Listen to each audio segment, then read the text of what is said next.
ইমানদার ভাইয়েরা, মুমিন মুমিনা ভাই বোনেরা, আল্লাহ সুবহানাহু ওয়া তাআলা মানবতার হেদায়েতের কিতাব কোরআনুল কারীম, যেই কিতাব হলো আল্লাহ তাআলা জানায়া দেন হুদাল লিন্নাসি ওয়া বাইয়িনাতিম মিনাল হুদা ওয়াল ফুরকান।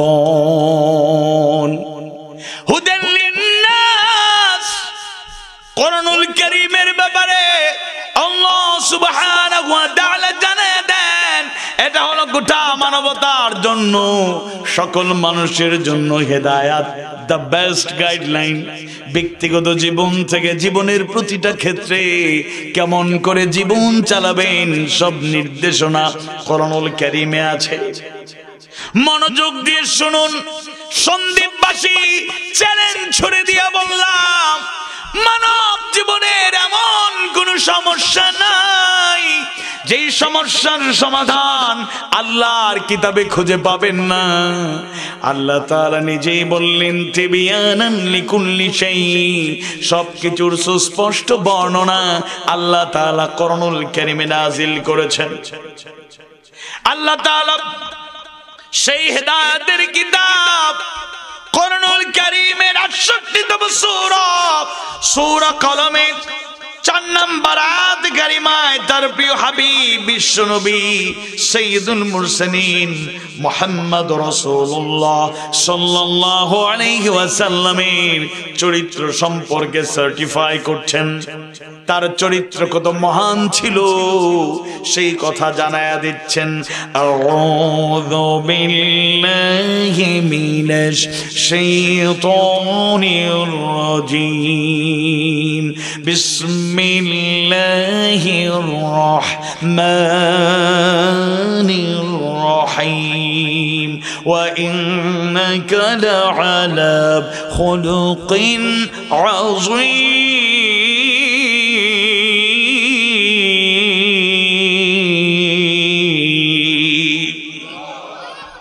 আর নিশ্চয় আপনি মহান চরিত্রের উপর অধিষ্ঠিত। আল্লাহু আকবার। খুলুকিন আযীম, শুধু খুলুকিন বলে চরিত্রের কথা বললেন না, আযীম চরিত্র যেন চরিত্র নয়, মহান মহৎ শ্রেষ্ঠ চরিত্রের উপর আপনি অধিষ্ঠিত। আল্লাহ তার রাসূলকে সেই স্বীকৃতি দিলেন। সূরার নাম হলো কলম। প্রথম আয়াতে কারিমায় আল্লাহ তাআলা ইরশাদ করেন বিসমিল্লাহির রহমানির রহিম, নুন ওয়াল কলমি ওয়া মা ইয়াসতুরুন। নুন, কলমের কসম, এবং তারা যা লিখে তার কসম। সুবহানাল্লাহ। এই সূরাটি হচ্ছে হিজরতের আগে নাজিলকৃত একটি সূরা তথা মাক্কি সূরা। আল্লাহ তাআলা সূরা কলমের গুরুত্বপূর্ণ এই সূরার ৪ নম্বর আয়াতে কারিমায় আল্লাহ তাআলা রাসূলের চরিত্রের ব্যাপারে চমৎকার কথা বললেন। এখানে মহৎ চরিত্রের কয়েকটি অর্থ নেওয়া হয়েছে। ইবনে আব্বাস রাদিয়াল্লাহু আনহু বলেন মহৎ চরিত্রের অর্থ হলো মহৎ দিন, কেননা আল্লাহ তাআলার কাছে ইসলাম অপেক্ষা অধিক প্রিয় কোনো দিন জীবন ব্যবস্থা নাই। আয়েশা সিদ্দিকা রাদিয়াল্লাহু আনহার বর্ণনায় পাওয়া যায়, সেটা আপনারা জানেন। সাহাবীদের কিছু অংশ, কিছু সাহাবীরা একবার আয়েশা সিদ্দিকা রাদিয়াল্লাহু আনহার সামনে তার কাছে প্রশ্ন উত্থাপন করলেন, হে আয়েশা, আল্লাহ রাসূলের চরিত্র কেমন? আল্লাহ রাসূলের চরিত্র কেমন ছিল আমাদের একটু বলুন। আয়েশা উল্টো প্রশ্ন করলেন, তোমরা কি কোরআন পড়ো না? আপনারা কি কোরআন পড়েন না? তারা বললেন, বালা, অবশ্যই আমরা পড়ি। এবার আয়েশা জবাবে জানায়া দিলেন, কানা খুলুকুহুল কুরআন, তার তার চরিত্র ছিল গোটা কোরআনুল কারীম সুবহানাল্লাহ। অর্থাৎ আল্লাহ যত আদেশ করেছেন রাসূল আগে নিজে মেনে নিয়েছেন, এরপরে সেটা প্রচার করেছেন। আল্লাহ যত কাজ নিষেধ করেছেন তার থেকে দূরে থেকেছেন 100%, এরপর সেই কথাগুলো জানিয়ে দিয়েছেন। সেই ছোট্ট গল্পটা, ঘটনাটা আমরা জানি। আল্লাহ রাসূলের কাছে এক অভিভাবক এসে বললেন, ইয়া রাসূলুল্লাহ, আমার সন্তান বেশি বেশি মিষ্টি জাতীয় খাবার খায়, এটা আমি পছন্দ করি না, আপনি একটু নসিহত করুন, ওকে বুঝিয়ে দিন। আল্লাহ রাসূল চাইলে সাথে সাথে বুঝিয়ে দিতে পারতেন, কিন্তু বুঝিয়ে দেন নাই, বলেন নাই। তিনি বলছেন অমুক দিন অমুক সময় তাকে নিয়ে আসবা, আমি বলে দেব। নির্ধারিত দিন নির্ধারিত সময়ে সেই অভিভাবকের সে সন্তানকে নিয়ে হাজির।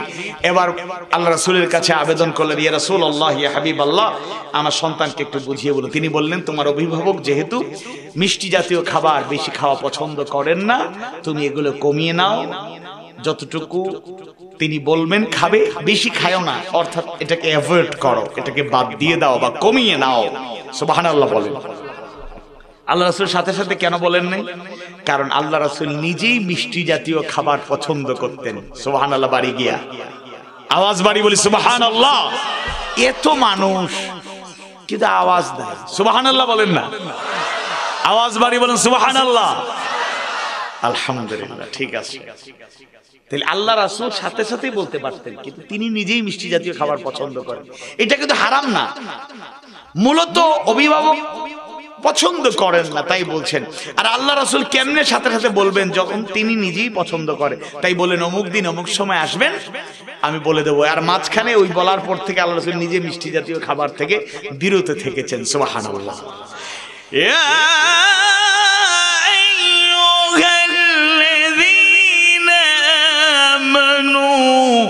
লিমা তাকুলুনা মা লা তাফআলুন।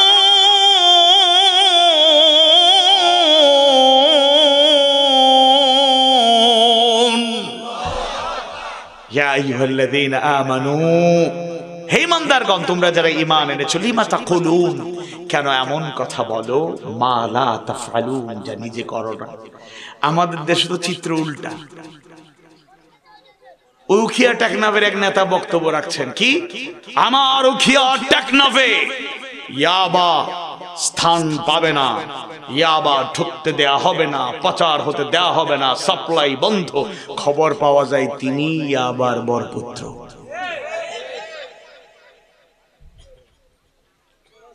বাংলাদেশের এক বড় নেতা বড় বড় বড় বক্তৃতা দেন, নফল নামাজের কথাও বলেন। তো উনি বড় বড় বক্তৃতা, সন্ত্রাস মুক্ত জনপদ চাই। আমরা খবর পাই তিনি সন্ত্রাসের গডফাদার।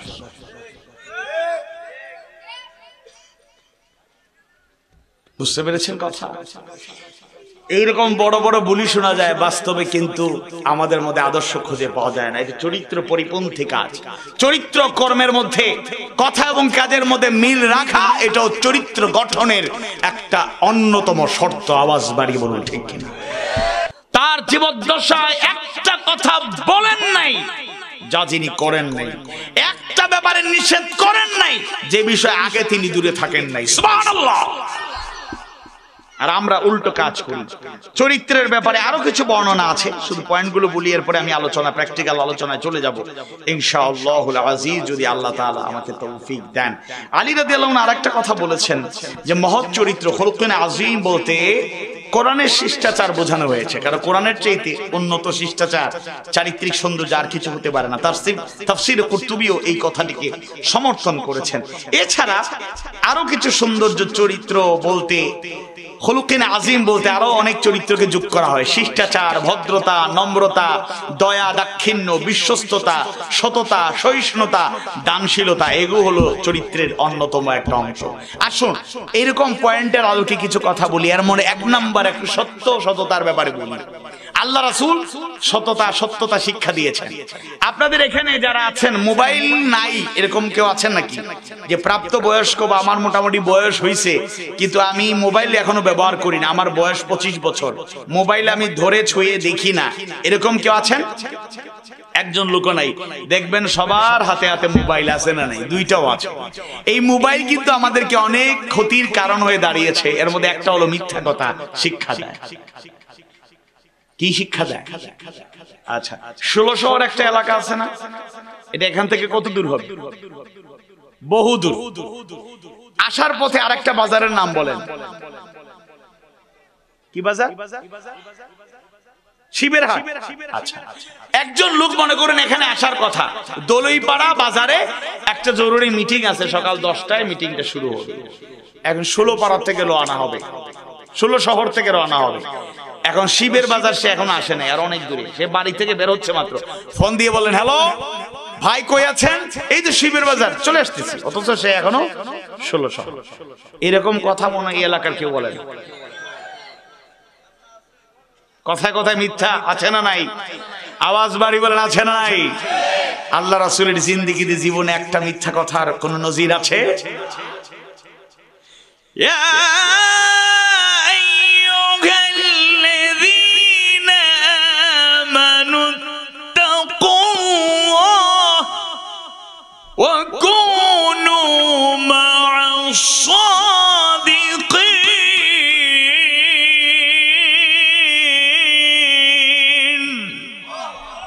ইমানদারগণ, তোমরা আল্লাহকে ভয় করো, তাকওয়ার নীতি অবলম্বন করো, ওয়া কুনু মা'আস সাদিকিন, আর সত্যবাদীদের সঙ্গী হও। জোরে কোন সুবহানাল্লাহ।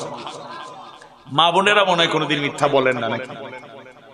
আর কিছু স্বামীরা বলে কি যে কিছু কারণে মিথ্যা কথা জায়েজ, 3টা কারণে। একটা, এটা অপব্যাখ্যা বা এটার বিস ইউজ করা বলা যায়, যে স্ত্রীকে খুশি করার জন্য মিথ্যা বলা যায়, আর স্ত্রীরা স্বামীকে খুশি করার জন্য মিথ্যা বলা যায়। বলেন নাউযুবিল্লাহ।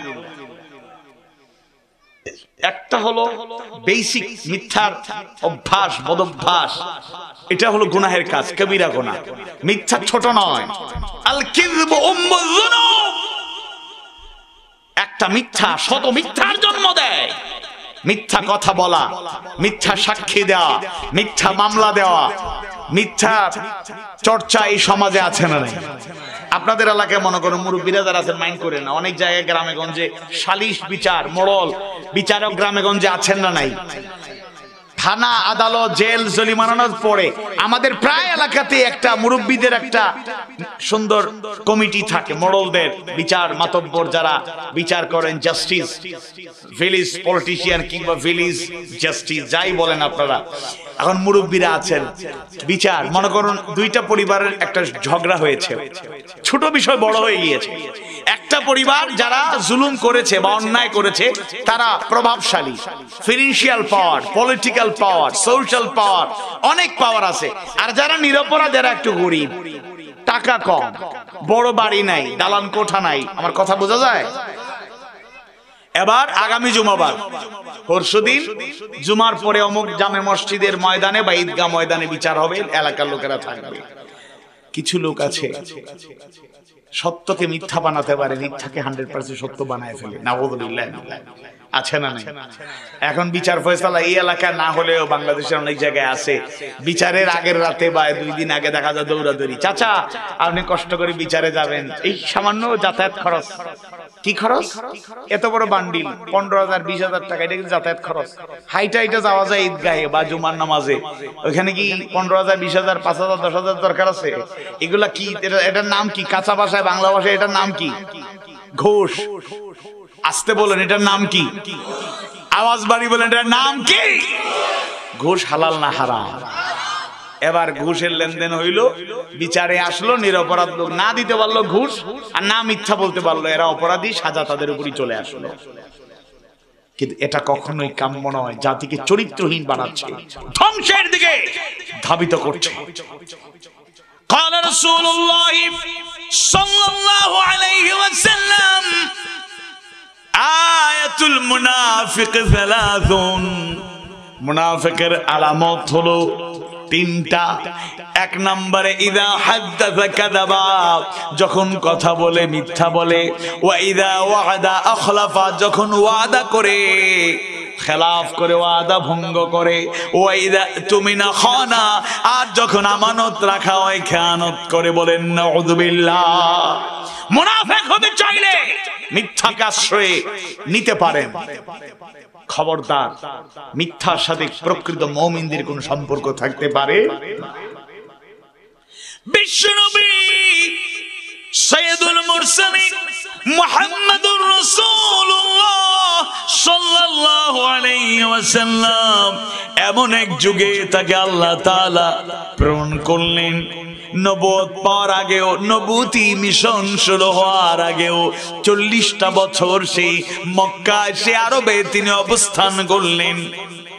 যেই যুগকে বলা হয় আইয়ামে জাহিলিয়া, the age of ignorance, অজ্ঞতার যুগ, বর্বরতার যুগ।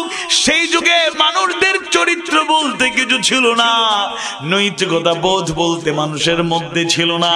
সেই মানুষদের মধ্যে সবচেয়ে ভয়াবহ যেই নেতিবাচক চরিত্র ছিল, চরিত্রহীনতার বৈশিষ্ট্য ছিল, একটা ছিল অধিকাংশ উল্লেখযোগ্য লোকেরা মিথ্যা ছাড়া কথা বলতে পারত না। বলেন ঠিক কিনা? সেই যুগে জাহেল লোকগুলো স্বীকৃতি দিল আরবের মাঝে, পুরো মক্কার মাঝে এমন একজন লোক আছেন যিনি ছোট্টবেলা থেকে, জন্মের পর থেকে জীবনে একটা মিথ্যা বলেন নাই, মিথ্যার সাথে তার সম্পর্ক ছিল না। তিনি হলেন, এক বাক্যে সবাই তাকে জানতো। জাহেল লোকগুলো আল্লাহ রাসূলকে ডেকে বলল, মুহাম্মদ, তুমি শুধু মুহাম্মদ নও, তুমি আস-সাদিক, তুমি সত্যবাদী। সুবহানাল্লাহ।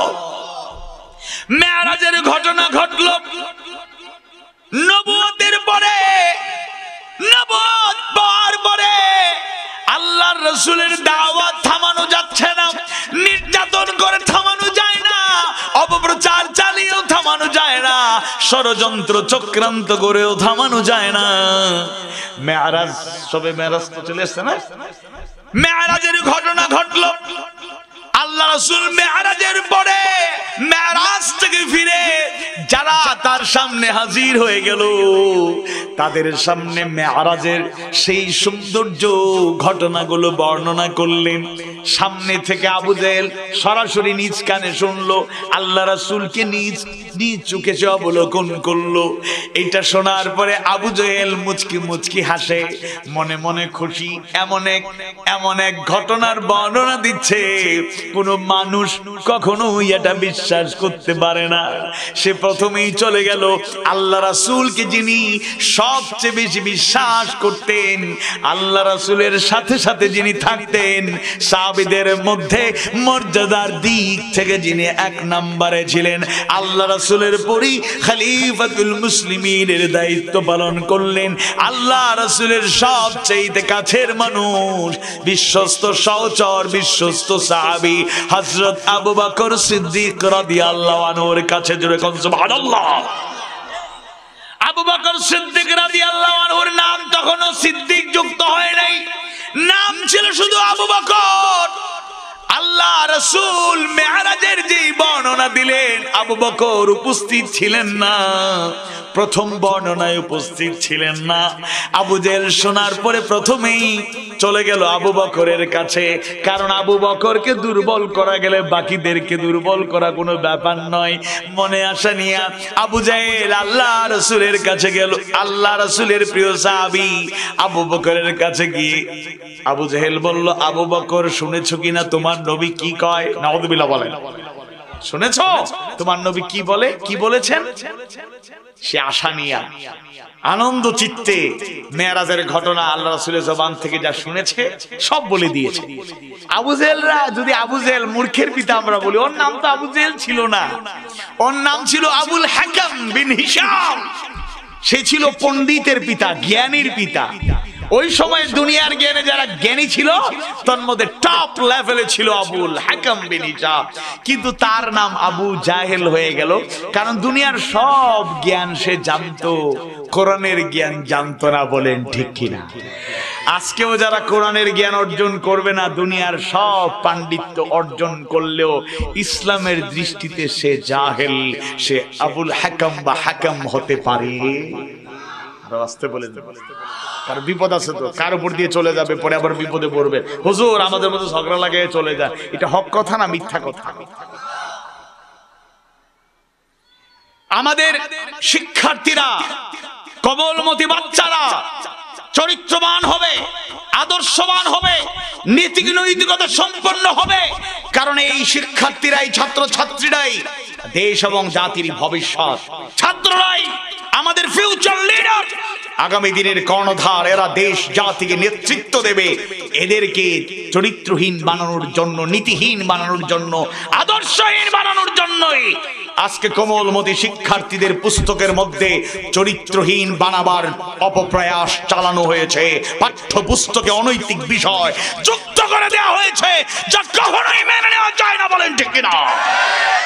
ট্রান্সজেন্ডার আর থার্ড জেন্ডার এক জিনিস নয়। কোমলমতি শিক্ষার্থীদের চরিত্রহীনতার দিকে ধাবিত করার জন্য, সমকামিতার দিকে ধাবিত করার জন্য আজকে অপপ্রয়াস চালানো হয়েছে। মাদ্রাসার পুস্তকে ঢোল, তবলা, হারমোনিয়ামের ছবি দেওয়া হয়।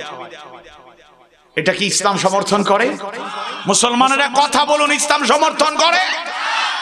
যারা গান শিখতে চায় গান শিখাক, নৃত্য করতে চায় নৃত্য করুক, ডান্স করে জীবন কাটায় ধ্বংস হয়ে যাক, আমরা আপত্তি করি না। কিন্তু যেখানে কোরআনের শিক্ষা দেওয়া হয়, হাদিস সুন্নাহর শিক্ষা দেওয়া হয়, ইলমুল ওয়াহির জ্ঞান দেওয়া হয়, সে মাদ্রাসার ঢোল, তবলা, অপসংস্কৃতি ঢুকিয়ে দিয়ে আরো অনেক অনৈতিক বিষয় ঢুকিয়ে দেওয়ার মাধ্যমে ছাত্র ছাত্রীদের ছবি সংযোজন করে একসাথে পড়াশোনার গ্রুপ স্টাডির নজির স্থাপন করার এক্সাম্পল দেওয়ার মাধ্যমে আজকে মাদ্রাসাতে অনৈতিকতার ছোঁয়া তারা ছড়িয়ে দিতে চায়। বাংলার জমিনে একজন মুসলমানও কখনো এটা মেনে নিতে পারে না, পারে না, পারে না। বলেন ঠিক কিনা? যারা এটা করবে এরা জাহেলদের কাতারে থাকবে। চট্টগ্রাম অঞ্চলে শিক্ষামন্ত্রী হয়েছেন, ইতিমধ্যে আমি বিভিন্ন মাহফিলে বলেছি, আমাদের উলামায়ে কেরাম, ইসলামিক স্কলার, মুফাসসির, ওয়াইজ, দাঈলুল্লাহ, ইমাম, খতিবরা বলে যাচ্ছেন আপনারা নতুন করে সংসদের যাত্রা শুরু হয়েছে, এটাকে গুরুত্ব সহকারে বিবেচনা করে যেই বিষয়গুলো অনৈতিক, যেই বিষয়গুলো অমার্জিত, যে বিষয়গুলো অনাকাঙ্ক্ষিত, যে বিষয়গুলো সুইটেবল নয়, অ্যাকসেপ্টেবল নয়, এগুলোকে ডিলিট করুন, রিমুভ করুন, সংশোধন করুন, চেঞ্জ করুন, বাতিল করুন।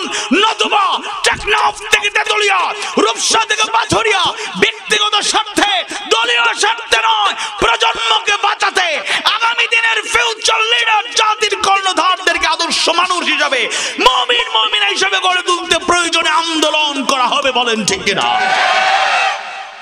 কথা বলতেই হবে। অভিভাবকরা বুঝতে পারছেন না, আপনার ছেলে যদি চরিত্রবান না হয়, কয়দিন পরে আপনার কোনো মূল্যায়ন থাকবে? আওয়াজ বাড়ানো থাকবে? এমনি বহু বাবা মার কান্না থামে না। ছেলেরা কোথায় যাচ্ছে? সন্দ্বীপে আমরা হাই লেভেল থেকে লো লেভেল 2 দিনে 2 এক জায়গায় বসছি, নাস্তা করছি, খাওয়া দাওয়া করছি। নরমাল একটা হোটেলের ভেতরে গিয়া পর্দার সাথে একটু খাই, হুজুর মানুষ বৈশা খাই। একজন মাদ্রাসার উস্তাদ আমাদের নিয়ে গেলেন, সেই জায়গায় দেখি একটা পর্দার ভেতর থেকে একজন ছাত্র ছাত্রী, ওরা খুব আন্তরিকতার সাথে খাওয়া দাওয়া করতেছে। আবার আজকে একটা হাই লেভেলের এক জায়গায় গেলাম, সেখানেও দেখি মোটামুটি ওপেনলি কপত কপতি ছাত্র ছাত্রী সন্ধ্যা পর্যন্ত উন্নয়নের ছোঁয়া লাগছে। আমার তরুণ তরুণীদেরকে ধ্বংসের দ্বার প্রান্তে নিয়ে যাওয়ার জন্য আজকে আয়োজন হয়েছে। কথা বলতেই হবে, সোচ্চার থাকতেই হবে। শুধু বাচ্চাকে স্কুলে ভর্তি করিয়ে দিয়ে আপনার দায়িত্ব শেষ নয়, টেক কেয়ার করতে হবে। আল্লাহ রাসূল বলেছেন বাবাদের উদ্দেশ্যে, অভিভাবকদের উদ্দেশ্যে, আকরিমু আওলাদাকুম ওয়া আহসিনু আদাবাহুম, তোমরা তোমাদের সন্তানদেরকে বেশি সম্মান করো, মানে বেশি মহব্বত করো। ওয়া আহসিনু আদাবাহুম, উত্তম তালিম তারবিয়াত শিক্ষা দাও, তাহলেই তারা চরিত্রবান আদর্শবান হবে। খবর নাই, দেখবেন সব ধ্বংস। আওয়াজ বাড়িয়ে বলো ঠিক কিনা? এমনি নাস্তিকরা শিক্ষা ব্যবস্থায় ত্রুটিগুলো ঢুকিয়ে দিয়ে মন মগজকে নষ্ট করে দিচ্ছে। এমত অবস্থায় যেমন একটা উদাহরণ না দিলেই নয়, শেখ মিজানুর রহমান আজহারী ট্রান্সজেন্ডার নিয়ে কথা বলতে গিয়ে চমৎকার একটা উদাহরণ দিয়েছেন। আমি একটু সহজ করে বলার চেষ্টা করি। তিনি উদাহরণ দিয়েছেন শিয়ালের উদাহরণ। মনে করুন একটা শিয়াল, মুরগিদেরকে বা মুরগি মালিকদেরকে বলছে যে আমি যদিও বডিগত দিক থেকে আমি শিয়াল, কিন্তু মনে মনে আমি আর নিজের শিয়াল মনে করি না, আমি নিজেকে মুরগি মনে করি। মনে মনে কি ভাবি? আমি নিজেরে মুরগি ভাবি। আচ্ছা বলেন তো দেখি, এখানে যারা মুরগির মানে খামার আছে, যাদের মনে করেন 5, 10টা, 20টা, 25টা, 30টা বা আরো বড় আপনি একটা ফার্ম করেছেন, মুরগির খামার আছে, এখন আপনাকে এইসব শিয়াল যদি বুঝায় কয় এটা জাস্ট গল্প, আপনি মনে করেন না শিয়াল এসে আপনাকে এটা বলবে, মনে করার কারণ নেই। এখন শিয়াল যদি মুরগির মালিক, 100টা মুরগির মালিক আপনি, আমি কিন্তু শিয়াল না, বডি আমার শিয়াল, কিন্তু চিন্তা চেতনায় মনে মনে আমি এখন মুরগি হয়ে গেছি, আজকে রাতটা থাকতে দিন না। মুরগির পালের সাথে মুরগিরা তুমি ভয় পাইও না, আমি যদিও বডিগত ভাবে শিয়াল, কিন্তু আমার আচরণ শিয়ালের মতন, আমি মুরগির মতো হয়ে গেছি, একটু জায়গা দাও না। সকালে ফজরের পরে গিয়া দেখবেন মুরগি আসে না নাই, আওয়াজ বাড়িয়ে বলে আসে না। তা আপনার এখন বুঝতেছেন না ট্রান্সজেন্ডার হুজুররা খাইয়া কাম নেই, সব বিষয়ে কথা কয়। অনেকের গায়ে জ্বালা পোড়া, এই হুজুররাই টেকনাফ থেকে তেতুলিয়া, রূপসা থেকে পাথুরিয়া জাতিকে সত্য পৌঁছে দেয়। সত্য পৌঁছাবার জন্য এখন আর কেউ নাই, বলেন ঠিক না? এখন ভালো করে বুঝুন, আপনার অভিভাবকরা শুনুন, মায়েরা কথা এখন কমে গিয়েছে, কোনো আওয়াজ নাই, আলহামদুলিল্লাহ, জাযাকুমুল্লাহ। এবার শুনুন, আপনার ছেলে আইসা যদি বলে আব্বু আম্মু আমি তো ছেলে, আল্লাহ আমাকে ছেলে হিসেবে সৃষ্টি করছে, কিন্তু ইদানিং কালে আমি মনে মনে আমার মেয়ে ভাবি, আজকে গার্ল হোস্টেলে চলে যাচ্ছি, থাকবো। কোন মেয়ে যদি আইসা বলে আব্বা আম্মা আমি তো মেয়ে, ঠিক আছে, কিন্তু ইদানিং কালে আমি নিজেকে আর মেয়ে মনে করি না, আমি ছেলে, আজকে বয়স ছেলেদের হোস্টেলে হলে মেসে আমি থাকতে যাচ্ছি, আমার জন্য দোয়া করিবেন। এইরকম সংক্রমণ যখন গ্রামে ঘরে ঘরে পৌঁছে যাবে, আপনি তখন আফসোস করবেন আর কাঁদবেন। এমনি বহু অভিভাবকদের চোখের পানি আমরা দেখি। ধ্বংস হয়ে যাচ্ছে আমাদের তরুণ প্রজন্ম, শেষ হয়ে যাচ্ছে, এদেরকে বাঁচাতে হবে। আল্লাহ তাআলা বুঝার তৌফিক দিন, বলুন আমিন। লাকাদ খালাকনাল ইনসানা ফি আহসানি তাকওয়িম, সর্বোত্তম অবয়ব দিয়ে আল্লাহ তাআলা আমাদেরকে সৃষ্টি করলেন। এই সৃষ্টিকে পরিবর্তন করার ক্ষমতা আপনাকে আমাকে কে দিল? আমরা ইচ্ছা করে এটা কখনোই করতে পারবো না। আল্লাহ যেভাবে দিয়েছেন সেভাবেই আমাদের থাকতে হবে। বিসমিল্লাহির রহমানির রহিম। আর রহমান আল্লামাল কুরআন খালাকাল ইনসান আল্লামাহুল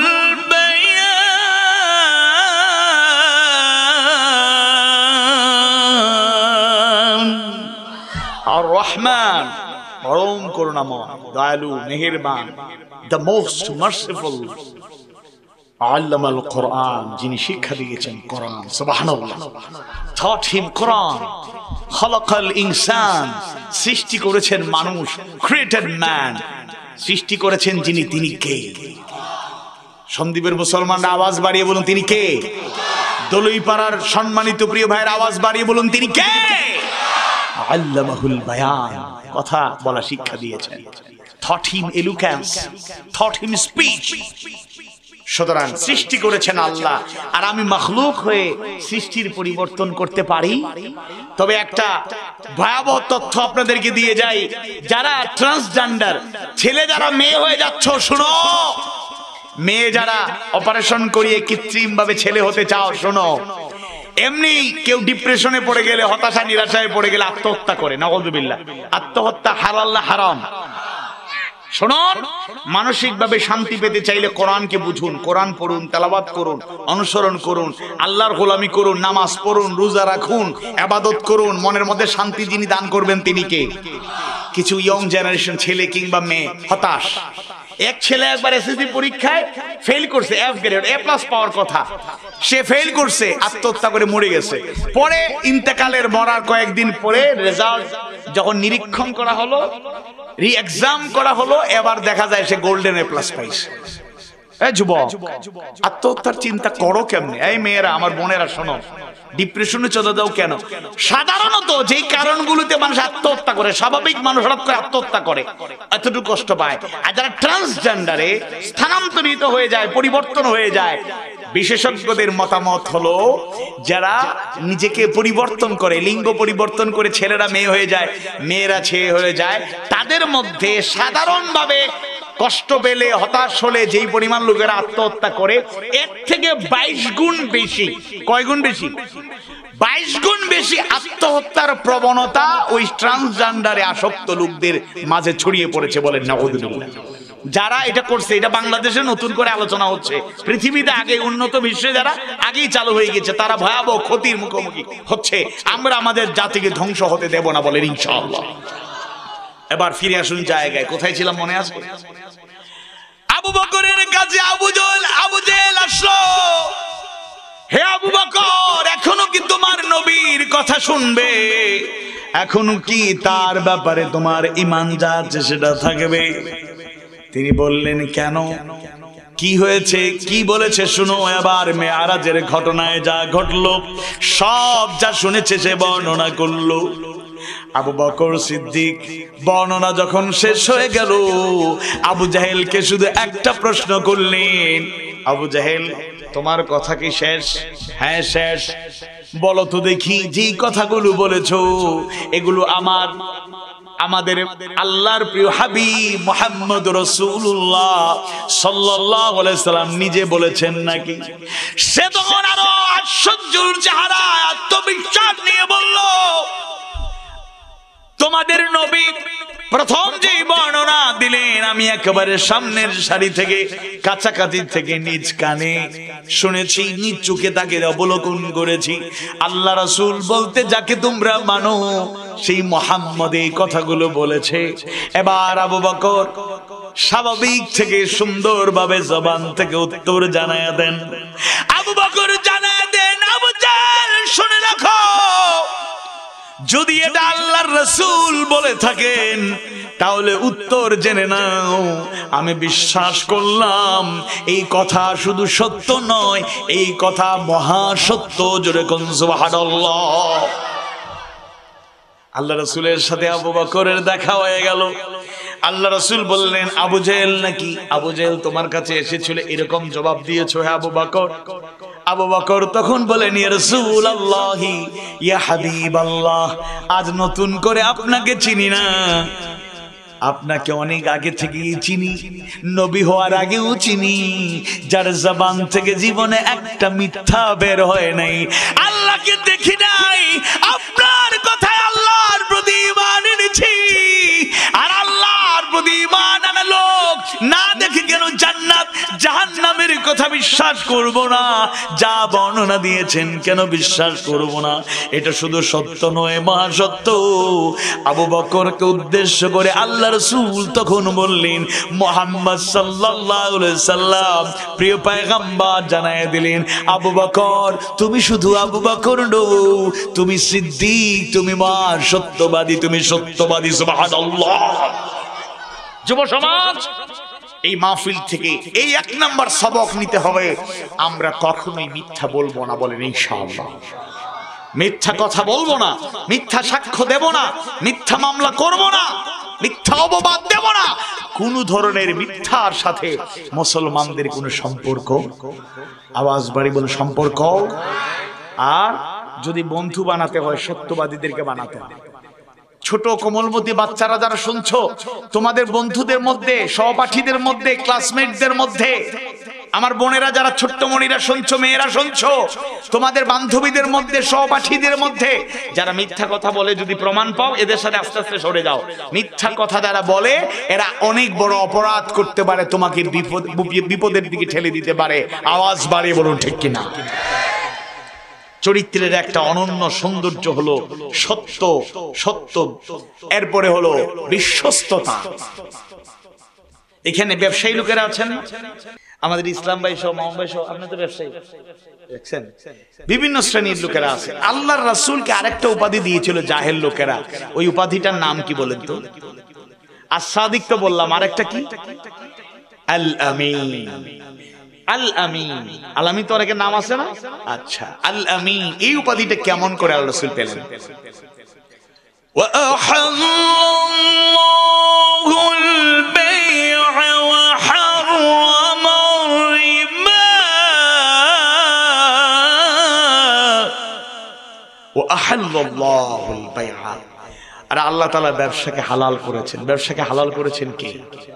আওয়াজ বাড়িয়ে বলুন কে? পরের অংশ নাই বলি নাকি? পরের অংশে ওয়া হাররামা রিবা, আর সুদকে যিনি হারাম করেছেন তিনি কে? শুনুন, কষ্ট নিবেন না, এখানে কোনো না কোনো ভাবে আমরা উল্লেখযোগ্য লোকেরা সুদের কারবারের সাথে যুক্ত হয়ে যায়। কাউকে ভালো করে ধরলে হুজুর কি করব, করজে হাসানা দেয় না কেউ, করজে হাসানা চাইলে দেয় না, আমি করব কি? বাধ্য হয়ে বিপদ থেকে বাঁচার জন্য গিয়া ঋণ নিতে গিয়া সুদের ঋণ নিয়েছি, এরকম আছে না নাই? কিন্তু জিনিসটাকে হারাম করেছেন যিনি, তিনি কে? শুনুন, তার কাছে চাইতে হবে, আপনার অভাবটুকু তাকেই জানাতে হবে। আমরা তো দুনিয়ার মানুষকে জানাই, কিংবা না জানাইয়া হতাশ হয়ে যাই। জানাতে হবে একজনকে, তিনি কে?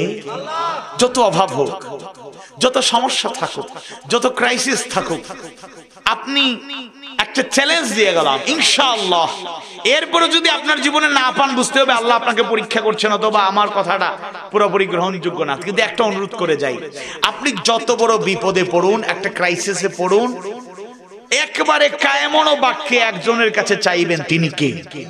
ইয়া আইয়ুহাল্লাযীনা আমানু ইসতাঈনু বিস-সাবরি ওয়াস-সালাহ ইন্নাল্লাহা মা'আস-সাবিরিন। হে ইমানদারগণ, তোমরা যারা ঈমান এনেছো, ইসতাঈনু, আমার পক্ষ থেকে যদি সাহায্য পেতে চাও, সাহায্য গ্রহণ করো, বিস-সাবরি ওয়াস-সালাহ, সবর এবং সালাতের মাধ্যমে, ইন্নাল্লাহা মা'আস-সাবিরিন, নিশ্চয় আল্লাহ তাআলা ধৈর্যশীল যারা, সবর গুজার যারা, তাদের সাথে আছেন। সুবহানাল্লাহ। ওয়াল্লাহি, আল্লাহর কসম করে বলি, যদি কোনো বিপদে পড়ে যান, মুসিবতে পড়ে যান, অভাবে পড়ে যান, অনটনে পড়ে যান, কোন সমস্যায় যদি আক্রান্ত হয়ে যান, শারীরিকভাবে অসুস্থ হয়ে যান, মানসিকভাবে অসুস্থ হয়ে যান, কঠিন পরীক্ষায় যদি পড়ে যান, যে কোনো সমস্যায় যদি পড়ে যান, দুনিয়ার কাউকে দেখানোর প্রয়োজন নাই। যদি চাওয়ার মতো আল্লাহর কাছে চাইতে পারি, যদি বলার মতো আল্লাহকে বলতে পারি, তাহলে আপনার সমস্যার সমাধান একমাত্র যিনি করতে পারেন, তিনি সমাধান করে দেবেন। তিনি কে? মা বোনেরা মনোযোগ দিয়ে শুনুন, যারা উপস্থিত আছেন তাদের মধ্যে এমন কেউ আছেন কিনা জানি না, আমাদের সিলেটে যারা যান উল্লেখযোগ্য লোকেরা, শাহজালাল রহমতুল্লাহি আলাইহি, শাহপরান রহমতুল্লাহি আলাইহি কবর জিয়ারত করার উদ্দেশ্যে রওনা হন। প্রথম কথা হলো, এইসব কবর জিয়ারতের উদ্দেশ্যে সফরে বের হবেন না। এটা বাইতুল্লাহ নয়, এটা মদিনাতুল মুনাওয়ারা নয়। আপনি কুল সিরু ফিল আরদ, আল্লাহ বলেছেন জমিনে ভ্রমণ করো, দুনিয়ার সৌন্দর্য দেখার জন্য, একটা এলাকা সম্পর্কে ধারণা নেয়ার জন্য, কিংবা মনটাকে প্রফুল্ল করার জন্য, কিংবা আল্লাহর সৌন্দর্য দেখে তার শুকরগুজার হওয়ার জন্য সফরে চলে আসুন। সফরে যাওয়ার পরে চিন্তা করলেন, যেহেতু সিলেটে চলে আসলাম, এবার শাহজালালের কবরের পাশে গিয়ে একটা সালাম দিয়ে আসি, জিয়ারত করি।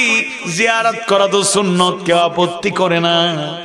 দ্বিতীয় কথা হলো, এমন লোকও পাওয়া যায় অভাব অনটন কাটে না, বিপদ কাটে না, ওই জায়গায় গিয়ে দোয়া করে, বাবা সন্তান নাই, সন্তান দাও, বিপদে আছি, বিপদ মুক্ত করো, বলেন নাউযুবিল্লাহ। অনেক মা বোনেরা এরকম যায়, কারণ স্বামী জানিয়ে দিয়েছে 5 বছর অপেক্ষা করেছি, 7 বছর অপেক্ষা করেছি, 14 বছর হয়ে গেল, আর সবর করব না, প্রয়োজনে মাসনা সুলাসা ওয়া রুবা। আমলের দিকে যাব, যারা বুঝার তারা ঠিকই বুঝছেন। মাসনা সুলাসা ওয়া রুবা, 2, 3 কিংবা 4-এর দিকে সিগন্যাল দেওয়ার সাথে সাথে মন খারাপ, এবার গিয়া অলিদের কবরে গিয়া, বাবা সন্তান নাই, সন্তান দাও, আমার স্বামী তো আর একটা বিয়ে করে ফেলে। নাউযুবিল্লাহ মিন যালিক। সন্তান দেওয়ার মালিক কে? না দেওয়ারও ক্ষমতা আছে যার, তিনি কে? এরকম কি ঘটনা নাই যে 20 বছর পরে সন্তান হয়েছে? এরকম ঘটনা নাই 10 বছর হয়েছে? বেসবর হয়ে যান কেন? আমার পরিচিত এরকম লোকও আছে যারা এক বিয়ে করছে, এরপরে আরেক বিয়ে করছে, কোনো সমস্যা নাই, উভয়ের সাথে সংসার ভালো, এরপর আরেকটা বিয়ে করতে চায়। কেন না? শুধু মেয়ে হয়, ছেলে দরকার। বদলাইতে বদলাইতে যে সাইডটাও করে না, আল্লাহ যদি তোরে কোনো ছেলে দিব না, সব মহিলা চেঞ্জ করে 4টা বিয়ে করেও একজনও পাওয়ার সম্ভাবনা হয়তো নাও থাকতে পারে, কারণ এগুলো দেয়ার মালিক কে? আর একটা বেসিক কথা বলে যাই, ঈমান আকীদা ধ্বংস কইরেন না। অনেক শ্বশুর শাশুড়ি আছে যে ছেলের জন্য এই দ্বীপ পার হইয়া অমুক জায়গা থেকে কেন একটা মেয়ে নিয়ে আসলাম রে, শুধু মেয়ে জন্ম দে। আউযু বিল্লাহি মিন যালিক। মেয়ে কোন মেয়ে জন্ম দিতে পারে না, মেয়ে কোন ছেলে, কোন পুরুষ, কোন স্বামী জন্ম দিতে পারে না। খলাকাল ইনসান, সৃষ্টি করেছেন যিনি, তিনি নির্ধারণ করেন কখন কাকে কি দেবেন। আর আপনি ছেলের জন্য তো বেহুশ কেন? উত্তরাধিকার না? যেই ছেলে বাবারা 2 টাকার দাম দেয় না, ছেলে বড় হয়, আপনি গ্রামে পড়ে থেকে কান্দেন আর বলেন চিটাগং শহরে আমার ছেলের একটা ফ্ল্যাট আছে। বড় বড় গলায় বলেন ঢাকা শহরে আমার ছেলে প্রাডো গাড়ি নিয়ে দৌড়ায়। কি মনে করছো? আমার ছেলে সরকারি অফিসার, র্যাঙ্কিং নাম্বার 1, আমার ছেলে বস। শত শত লোক তার বস বলতে বলতে চাপায় ব্যথা করে, আর বাড়ি এসে লুকাইয়া বুড়ি রে লইয়া কান্দে আর কয় পোলাটা বইলা গেল আমারে। আছে না নাই? এইটা কোন আনন্দের সংবাদ? ছেলে নিয়ে এত গর্ব করছিলেন, তাহলে বুড়া বসে কান্দেন কেন? ছেলে হলেই শান্তি, আর মেয়ে হলে শান্তি নেই। এইসব জাহেলিয়াত থেকে বেঁচে থাকতে হবে। আল্লাহ যা দেন তাতে সন্তুষ্ট থাকতে হবে। বলতে হবে কি? আওয়াজ বাড়িয়ে কি বলতে হবে? আওয়াজ বাড়িয়ে বলেন, কি বলবো? আলহামদুলিল্লাহ, আলহামদুলিল্লাহ আলা কুল্লি হাল, আলহামদুলিল্লাহ আলা কুল্লি হাল। ওয়া আহাল্লাল্লাহুল বাইআ, আর আল্লাহ তাআলা ব্যবসাকে হালাল করেছেন। আল্লাহ রাসূল নিজেই জীবনে ব্যবসা হিসাবে সফলতার পরিচয় দিয়েছেন। ছোট্টবেলা থেকেই চাচার সাথে ব্যবসায়ী কাজে এক জায়গা থেকে আরেক জায়গায় সফর করলেন। চাচার সাথে ব্যবসা করে করে নিজেও এক সময়ে ব্যবসায়ী হয়ে গেলেন। আল্লাহর রাসূলের সততা, বিশ্বাস পরায়ণতা, আমানতদারিতা, অ্যাকাউন্টেবিলিটি, তার স্বচ্ছতা, মানুষকে ঠকানোর কোনো চিন্তা নাই। নিখুঁতভাবে সুন্দরভাবে আমানতদারিতার সাথে তিনি ব্যবসা বাণিজ্য করেন। লেনদেনে কোনো গরমিল নাই, স্বচ্ছতা, অ্যাকাউন্টেবিলিটির পরিচয় পাওয়া যায়। এবার তার সাথে যারাই ব্যবসা করলো, আরবের বিভিন্ন প্রান্তে ইয়ামান, মিশর পর্যন্ত তিনি ব্যবসা করেছেন। এবার লোকেরা তাকে ডেকে বলল, মুহাম্মদ, তুমি শুধু মুহাম্মদ নও, তুমি আল আমিন, তুমি বিশ্বস্ত। সুবহানাল্লাহ। তাহলে 2 নম্বরে যে কোন মাঝখানে আরো কিছু পয়েন্ট আসতেছে, সেগুলো আপনারা আমল করবেন ইনশাআল্লাহ। আমি আমল করার চেষ্টা করব, বলেন ইনশাআল্লাহ। তাহলে বিশ্বস্ততা ব্যবসায়িক ক্ষেত্রে একটা গুরুত্বপূর্ণ বিষয়। আপনি ব্যবসা মানুষকে অধিকার দিতে গিয়া, মানুষকে সুযোগ সুবিধা দিতে গিয়ে আপনি দেউলিয়া হয়ে যাবেন, আপনার ব্যবসা নষ্ট হয়ে যাবে, এটা তো ইসলাম শিখায় নাই। কিন্তু কিছু কিছু ব্যবসায়ী, ওই যে মাঝখানে পেঁয়াজ যখন বাংলাদেশে ডাবল সেঞ্চুরি করলো, আপনারা তখন কোথায় ছিলেন? আপনাদের কি দাম বাড়ছিল? আরো বেশি, 250 টাকা।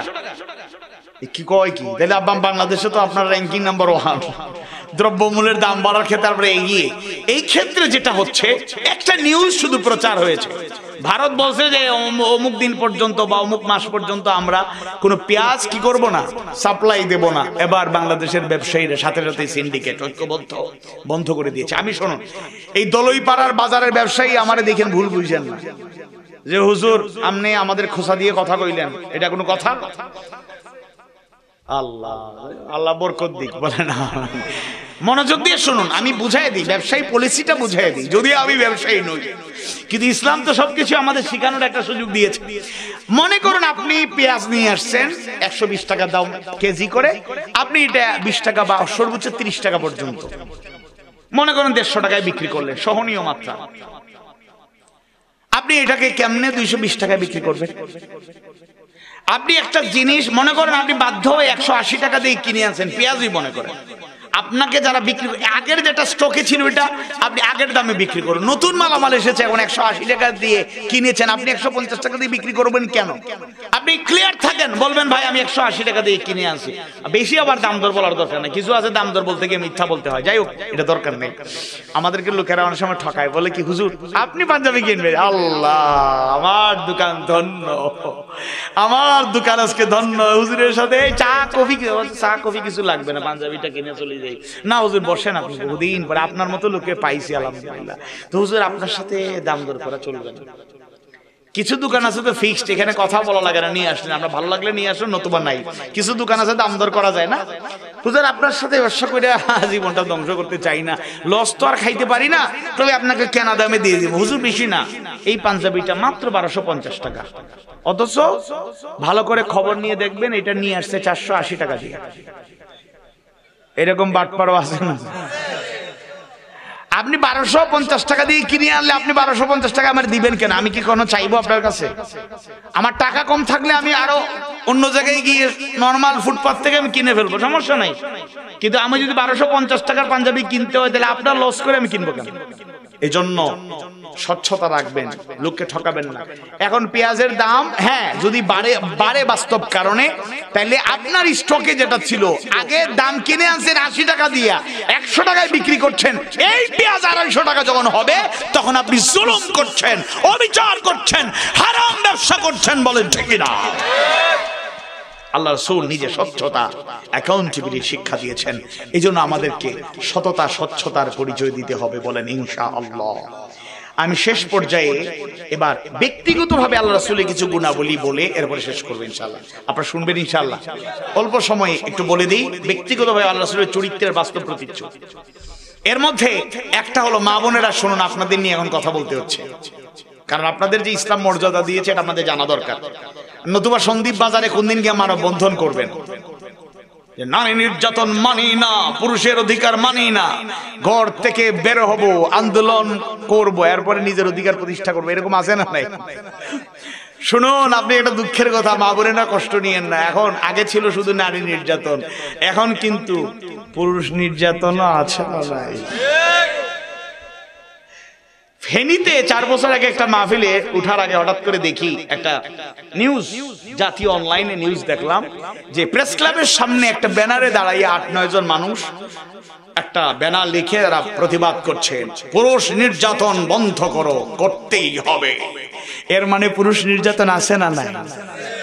আপনারা তো বলবেন না, গড়ে আজকে গিয়ে খবর শুরু হয়ে যাবে, বলবে খেলা হবে।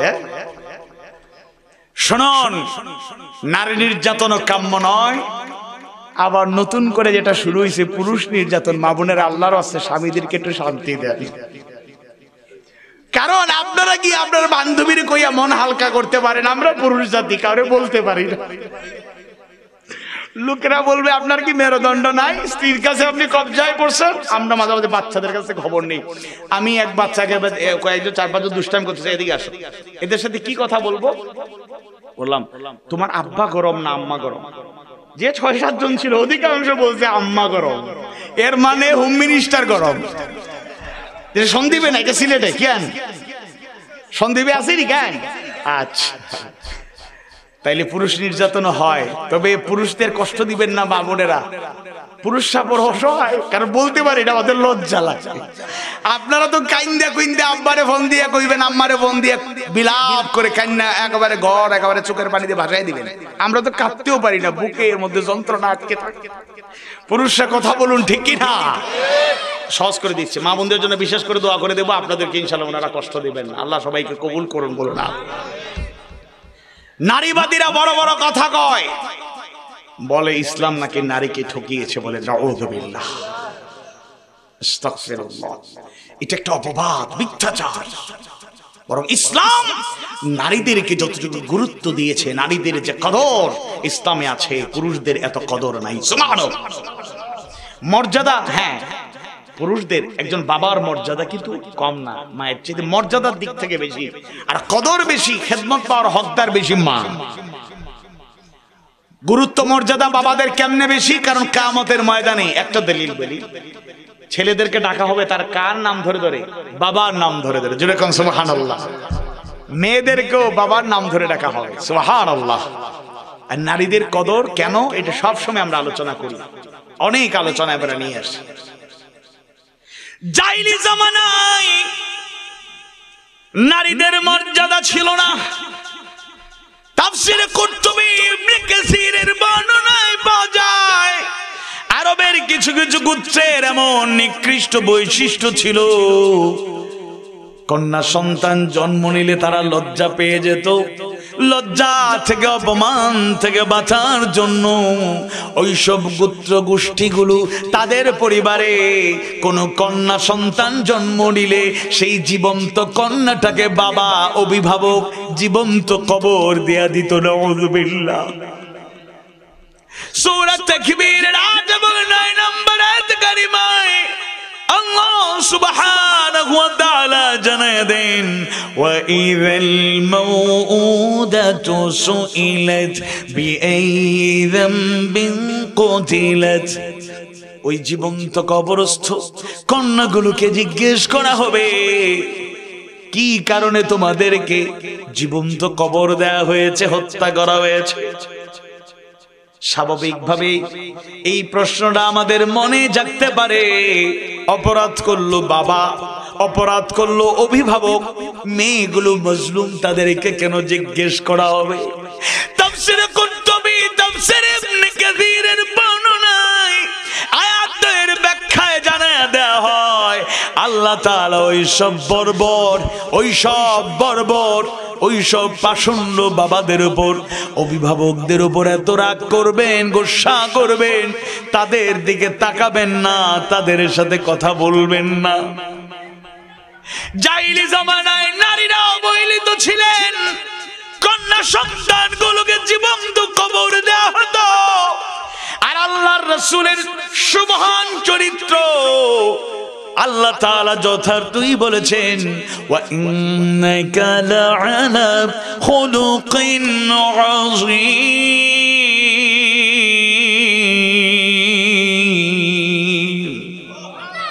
তার মহান চরিত্রের বাস্তব নমুনা হলো যেই নারীদেরকে তো অবহেলা করা হলো, যে কন্যা সন্তানদেরকে জীবন্ত কবর দেয়া হলো। ইসলাম আসার পরে ইলমুল ওয়াহির বাণী, কোরআনুল কারীম নাজিল শুরু হয়ে গেল। আল্লাহ রাসূল হেদায়েতের বাণীগুলো সবার কাছে জানায়া দিলেন, এবং তিনি কথা এবং তার বাস্তব আচরণ দিয়ে নারীদের মর্যাদা, মেয়েদের মর্যাদা বাড়ায়া দিলেন। সুবহানাল্লাহ। তার মেয়েদের সাথে উত্তম আচরণের ঘটনাগুলো আমাদেরকে প্রেরণা যোগায়। ফাতিমা রাদিয়াল্লাহু আনহাকে আলী বিন আবি তালিবের সাথে বিবাহ বন্ধনে আবদ্ধ করে দিলেন। আগদ সম্পন্ন হয়ে গেল।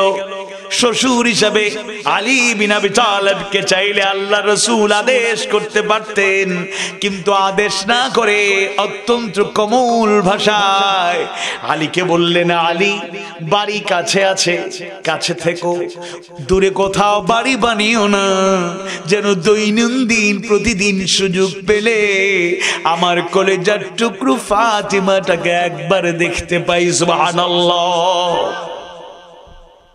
ইমানদার ভাইয়েরা, মুমিনা ভাই বোনেরা, আয়েশা সিদ্দিকা রাদিয়াল্লাহু আনহার বর্ণনায় পাওয়া যায়, আল্লাহ রাসূল ইন্তেকালের পূর্বে অসুস্থ বিছানায় শুয়ে আছেন। আমরা তার চারপাশে ছিলাম, কাছে ছিলাম। হঠাৎ করে তাকিয়ে দেখলাম ফাতেমা তার বাবাকে দেখার জন্য রওনা হয়ে কাছাকাছি চলে এসেছেন।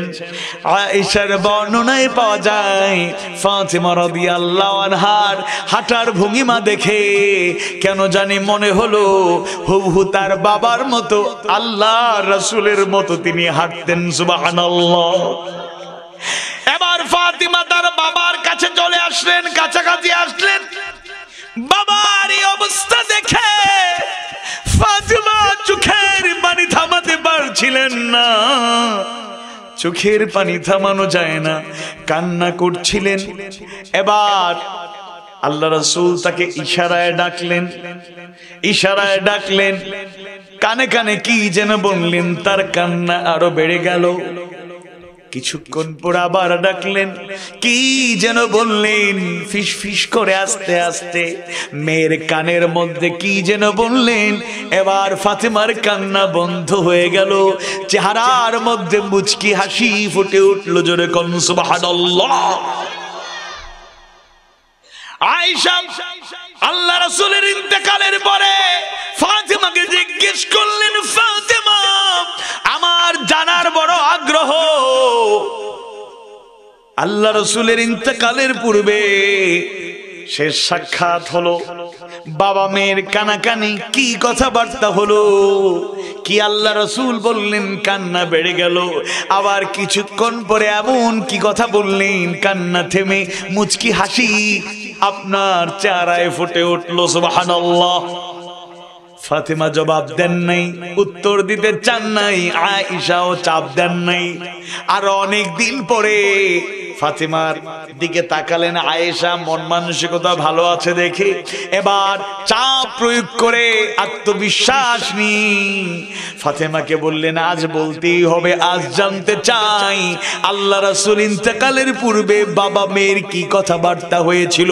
আল্লাহু আকবার। ফাতেমা রাদিয়াল্লাহু আনহা আবার বর্ণনা করেন, আব্বার এই অবস্থা দেখে, বিশ্ব নবীর অবস্থা দেখে চোখের পানি থামাতে পারছিলাম না। আবার যখন কাছে গেলাম এমন কথা বললেন আব্বাজান, শুনে বুঝতে পারলাম তিনি আর থাকবেন না, চলে যাবেন। কান্না বেড়ে গেল। কিছুক্ষণ পর আবার ডাকলেন, ইশারায় ডাকলেন, কাছে নিয়ে বললেন, ফাতেমারে কাঁদিস না, কাঁদিস না, কাঁদিস না, তোর চোখের পানি আমার সহ্য হয় না। শুন শুন সুসংবাদ শুন, আমি ইন্তেকালের পরে, চলে যাওয়ার পরে আত্মীয় স্বজনদের মাঝে, নিকটাত্মীয়দের মাঝে যার সাথে আমার সবার আগে দেখা হবে তুমি ফাতেমা, এর মানে তোমার ইন্তেকাল সবার আগে হবে। জোরে বলেন আল্লাহু আকবার। আর ফাতেমা শুনে রাখো, তুমি বাবার কাছে চলে আসবে এবং এই সুসংবাদ শুনে রাখো, জান্নাতে তুমি হবে খাতুনে জান্নাত, জান্নাতে তুমি মর্যাদা পাবে, তুমি জান্নাতে নারীদের সরদারনি হবে, তুমি হবে খাতুনে জান্নাত। বলেন আল্লাহু আকবার। যেই মেয়েগুলোকে জীবন্ত কবর দেয়া হতো সেই মেয়েগুলোর মধ্য থেকে খাতুনে জান্নাত তৈরি হয়ে গেলেন। আল্লাহ রাসূল জন্মের আগে বাবা হারালেন, জন্মের পরেই ছোট্টবেলাতেই জনম দুঃখিনী মা হারালেন। হযরত আবু তুফাইল রাদিয়াল্লাহু আনহুর বর্ণনায় পাওয়া যায়, আল্লাহ রাসূল একদিন গোশত বন্টন করছিলেন, আমরা কাছে ছিলাম, হঠাৎ করে কাছে তাকিয়ে দেখি একজন বৃদ্ধা মহিলা এদিকে এগিয়ে আসার চেষ্টা করছেন। আল্লাহ রাসূল গোশত বন্টন বন্ধ করে দিয়া অত্যন্ত আদবের সাথে সেই মহিলার সামনে, বৃদ্ধার সামনে দাঁড়ালেন, তার শরীরের চাদরখানা মাটিতে বিছায়া দিলেন। সেই বৃদ্ধা মহিলা চাদরখানায় বসলেন। আল্লাহ রাসূল আদবের সাথে সেই বৃদ্ধা নারীর সামনে এবার বসলেন, একান্তে আদবের সাথে তার সাথে কথাবার্তা বললেন। তিনি যখন চলে গেলেন আল্লাহ রাসূল চাদরখানা গায়ে দিয়ে আবার রওনা হলেন। আবু তুফাইল বলেন, জিজ্ঞাসা করলাম এই মহাসম্মানিতা নারীকে বিশ্বনবীর চাদরে বসার দুঃসাহস আমাদের কারো নাই। তিনি চাদরে বসলেন, আল্লাহ রাসূল এত বিনয়াবনত আচরণ করলেন, এত সুন্দর ব্যবহার করলেন। তিনি কে জানায়া দেওয়া হলো, তিনি আর কেউ নন, আল্লাহ রাসূলের দুধমা হালিমা আস-সাদিয়া। সুবহানাল্লাহ। আল্লাহ তাআলার প্রিয় হাবিব মায়ের সাথে সুন্দর আচরণ করার সেই সৌভাগ্য পান নাই। ছোট্টবেলাতে মা হারিয়েছেন, কিন্তু দুধমা হালিমা আস-সাদিয়ার সাথে যে কোমল আচরণ করলেন, কিয়ামত পর্যন্ত মুমিন মুমিনাদের শিখায় গেলেন কেমন করে বাবা মায়ের সাথে আচরণ করা লাগবে। আউযু বিল্লাহি মিনাশ শাইতানির রাজিম। ওয়া ক্বাদা রাব্বুকা আল্লা تعبدوا إلا إياه وبالوالدين إحسانا إما يبلغن عندك الكبر أحدهما أو كلاهما فلا تقل لهما أف ولا تنهرهما وقل لهما قولا كريما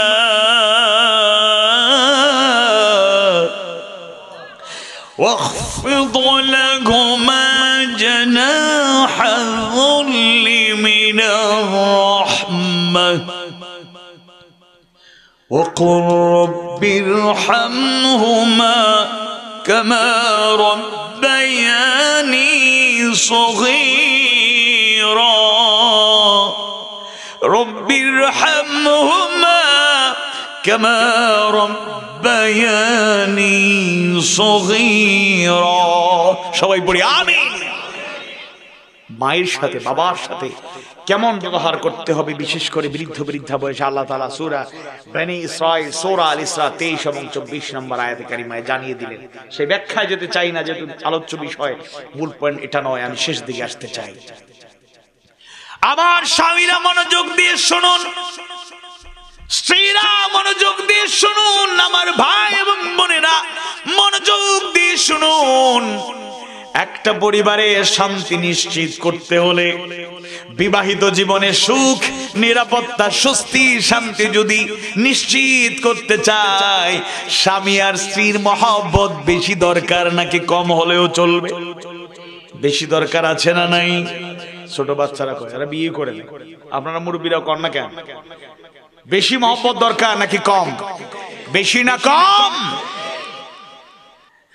আল্লাহ রাসূল তার স্ত্রীদের সাথে কেমন আচরণ করলেন, আবার স্ত্রীরা স্বামীর সাথে আল্লাহ রাসূলের সাথে কেমন আচরণ করলেন, নিঃসন্দেহে কারো অজানা নয়। শুধু খাদিজা রাদিয়াল্লাহু আনহার সাথে আল্লাহ রাসূলের সুন্দর আচরণের একটা দৃষ্টান্ত স্থাপন করতে চাই, উপস্থাপন করতে চাই। আল্লাহ রাসূল একদিন ঘরে ফিরলেন, হাসি মাখা মুখ, মুচকি মুচকি হাসেন, সালাম বিনিময় হলো। আল্লাহ রাসূল খাদিজা রাদিয়াল্লাহু আনহাকে সালাম জানিয়ে ঘরে প্রবেশ করলেন, কুশল বিনিময় হলো।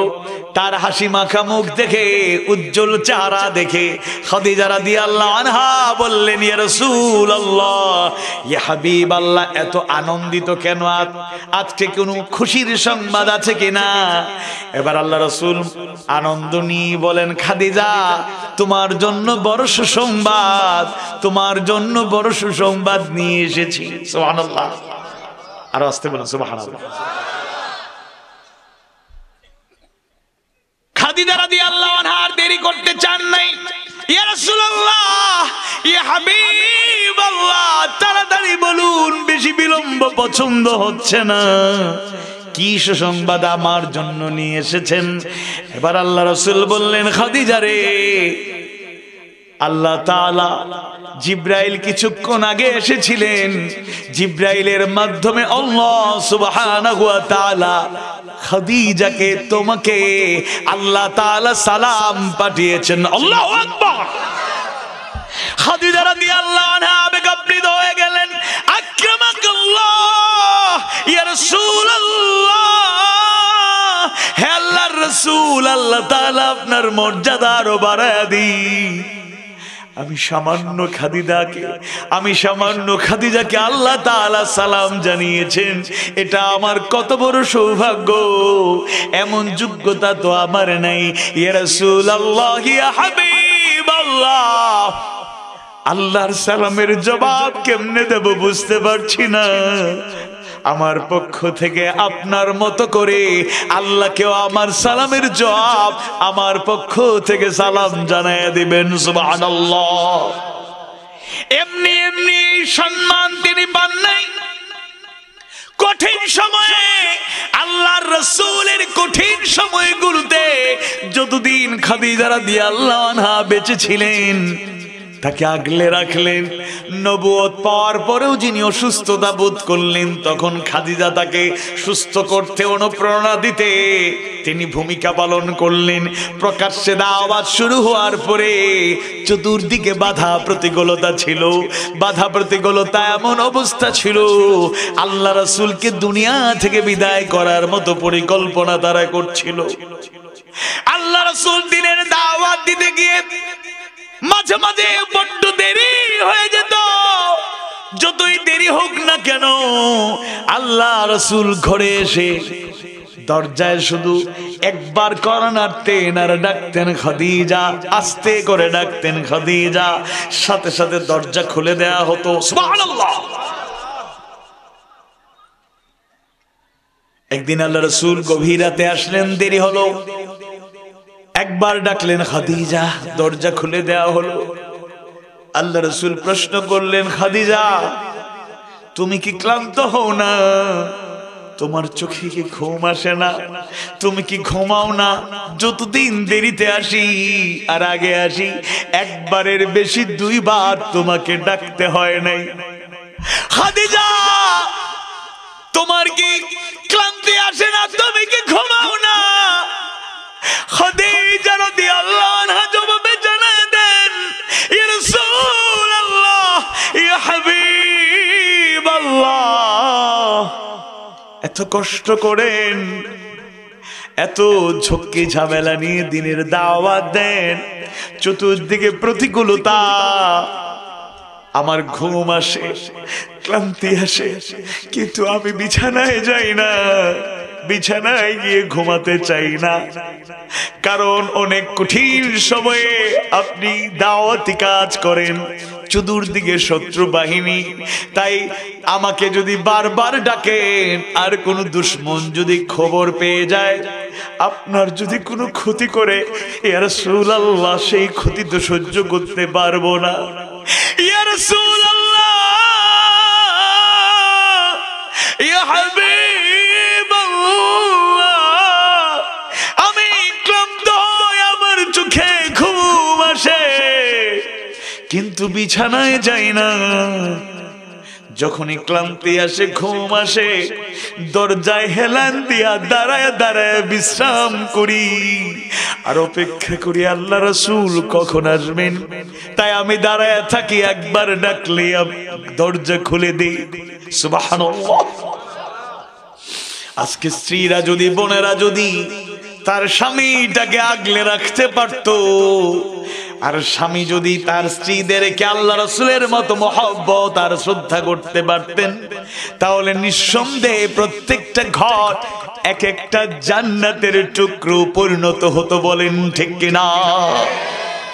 প্রিয় বোনেরা, স্ত্রী হিসাবে যারা আছেন, আপনার স্বামী নতুন বিয়ে হয়েছে, চাকরি বাকরি এখনো ভালো কিছু পায় নাই, কোনো মতে সংসার চলে, পরিবারের সবার চাহিদা পূরণ করা সম্ভব হয় না। আমি নতুন বিবাহিতা বোনদের বলবো, সবর করুন, সবর করুন। আল্লাহ আখিরাতে তো দেবেন, দুনিয়াতে এমন কিছু দেবেন যা আপনি চিন্তাও করতে পারবেন না। বলেন ঠিক কিনা? যুবক মানুষ নতুন ব্যবসা শুরু করেছে, এখনো তেমন মুনাফা আসে না, চাকরি শুরু করেছে, পড়ালেখা শেষ হয়েছে মাত্র, নতুন চাকরি, এত বেতন নাই, কিন্তু বেতন পাওয়ার আগে আপনার চাহিদার শেষ নাই। এই লোকটা দাঁড়াতে পারবে না, ভালো কিছু করতে পারবে না। কত যুবক হতাশ হয়ে যায়, কত যুবক হারাম উপার্জন করতে বাধ্য হয়, কত যুবক অবৈধ পথে পা বাড়ায়।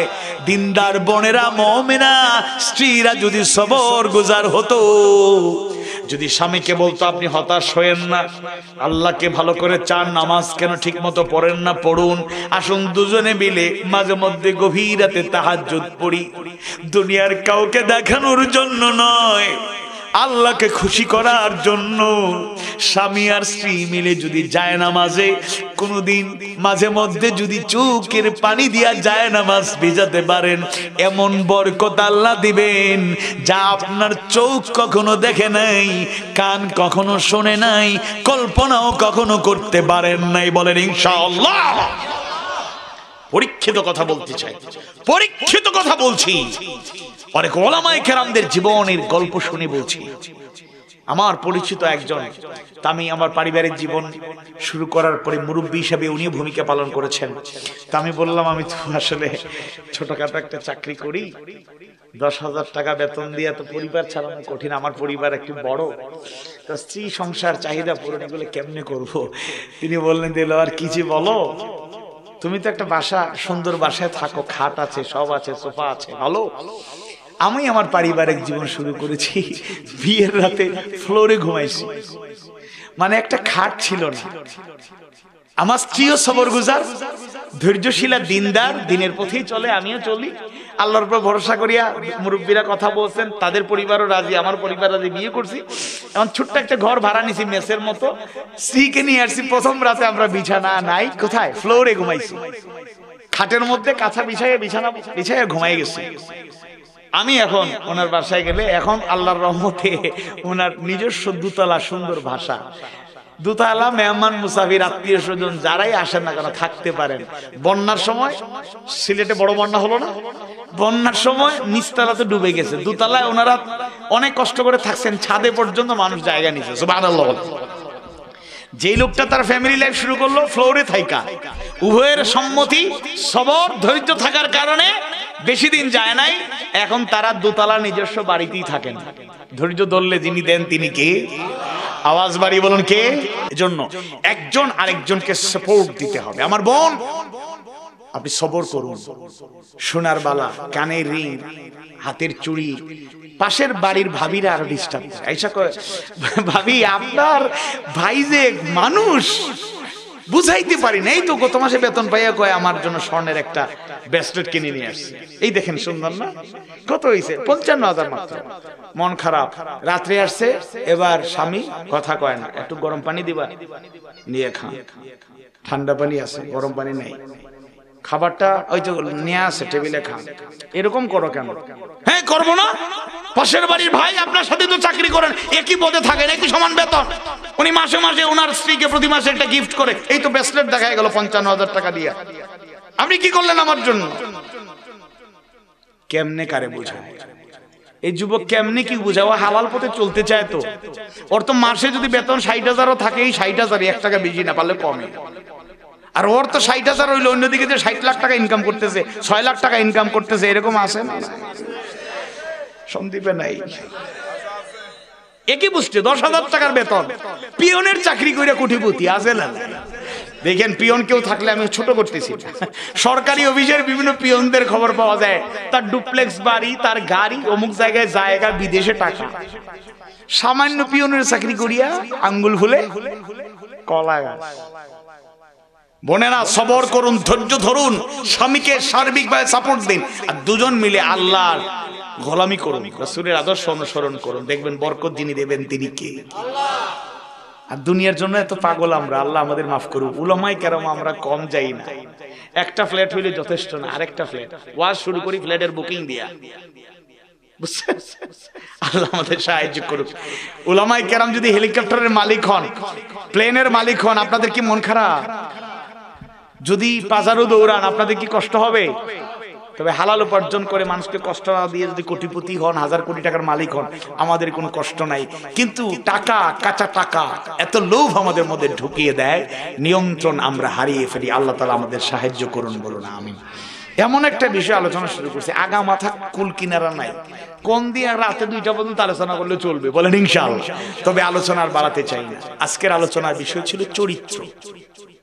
আবারও স্মরণ করিয়ে দিই, শুরুতেই সে কথা বলেছিলাম, when money is lost, nothing is lost. When health is lost, something is lost. But when character is lost, everything is lost. ভাই, কিছু টাকা লস করেছেন, ব্যবসায় লোকসান হয়ে গিয়েছে, আপনি দাঁড়াবেন ইনশাআল্লাহ, আবার উঠে দাঁড়াবেন, আবার উঠে দাঁড়াবেন ইনশাআল্লাহ। আপনি 5 লাখ টাকা লস করেছেন, আল্লাহ চাইলে 10 বছরের ব্যবধানে আপনাকে 5 কোটি টাকার মালিক বানাতে পারে ইনশাআল্লাহ। এটা কিছুই না।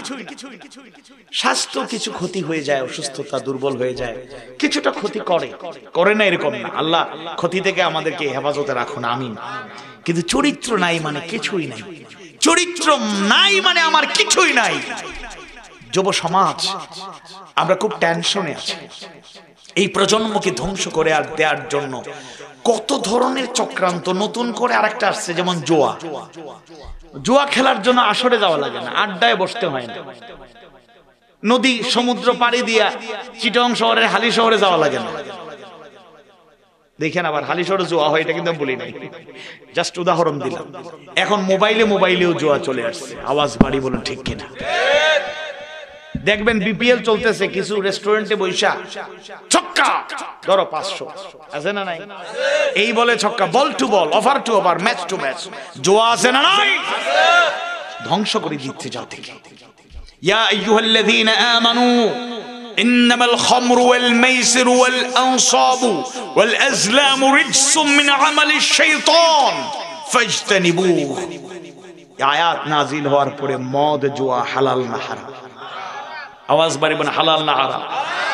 জুয়াকে সমূলে উৎপাটন করতে হবে, ইয়ং জেনারেশনকে ভূমিকা রাখতে হবে ইনশাআল্লাহ। মাহফিল যেখানে বাস্তবায়ন হয় এর আশপাশে কোনো গান যেন না হয়, কনসার্ট যেন না হয়, অশ্লীলতা বেহায়াপনার চর্চা না হয়, শক্তি দিয়া মারামারি করে করতে হবে, নো নেভার। দিল খুলে ভালোবাসা দিয়ে বুঝায়া, ভাইরে প্রশান্তি এখানে। এই যে যুবকরা 15 বছর থেকে মাহফিল করছে, ইসলাম ভাই গেছেন বিদেশে, পরিবারের টানে মূলত আইসেন, আর হইরা তাইনি মাহফিলে লেগে পরিবার, মজা করে বললাম আর কি। পরিবারের টান, এলাকার টান, মাহফিলের প্রতি ভালোবাসা যুবকদের মধ্যে আছে না নাই? আসলে কেউ অভ্যস্ত হয়ে গেলে এটাতে আপনি মজা পাবেন, মজা পাবেন ইনশাআল্লাহ, মজা পাবেন ইনশাআল্লাহ। প্রত্যেকটা কাজে স্বাদ। আমরা নামাজ পড়তে মজা পাই না, কারণ নামাজ তো আমাদের অন্তরে প্রতিষ্ঠিত হয় নাই। আপনার নামাজ যখন কায়েমকারী হয়ে যাবেন, আপনি নামাজের পরে খুশবু বেড়ে যাবে, নামাজ ছাড়া শান্তিই পাবেন না ইনশাআল্লাহ। রোজা ছাড়া তৃপ্তিই পাবেন না। রমজান মাসে মুমিনদের ঈমান বাড়ে না কম, শক্তি থাকে না, দুর্বল হয়ে যায়। খবরদার, রোজা রাইখা যারা 4টা পর্যন্ত ঘুমান, এইসব বদ অভ্যাস বাদ দেন। কিছু আছে সারা রাত জেগে থাকে, শীতের সময় ব্যাডমিন্টন খেলায়, আর গরমের সময় মিনি বার, ক্রিকেট টুর্নামেন্ট কিংবা ফুটবল, এগুলো আছে না নাই? ফুটবলের নাম দিয়েছে ফুটসাল, আসেনি? ছোট মিনি বার কইরা আবার ফুটবল খেলা, টাইম পাস করে। এইগুলা খেলা সারি খাওয়ার আগে ঘুমাই না, যদি সারি খাইতে না পারি, এজন্য একটু টাইম পাস করতেছি। টাইম পাস করার কি আর কিছু নাই? তেলাওয়াত করতে পারো না, কোরআন পড়তে পারো না, নফল ইবাদত করতে পারি না, অধ্যয়ন করতে পারি না। আর আমাদের প্রধানমন্ত্রী তো বলছেন ঘুমাইতে গেলে আবার এই সেই করতে হবে কেন? কঠিন একটা বই নিয়ে বসে থাকেন, দেখবেন ঘুম এমনি আসে। এমনি দেখবেন ঘুম আসে না, একটা বই নিয়ে পড়তে বসবেন, দেখবেন এই সব ঘুম এমনি আসে। ঠিক আছে নাকি? খবরদার, এই কাজগুলো করা যাবে না। এজন্য আমি বিনয়ের সাথে আরজ করব, আমরা যেন সত্যকে আঁকড়ে থাকতে পারি, আমরা যেন এই কাজগুলোতে অভ্যস্ত থাকতে পারি। জুয়া আমাদের রন্ধ্রে রন্ধ্রে প্রবেশ করেছে, এগুলো যেন না থাকে।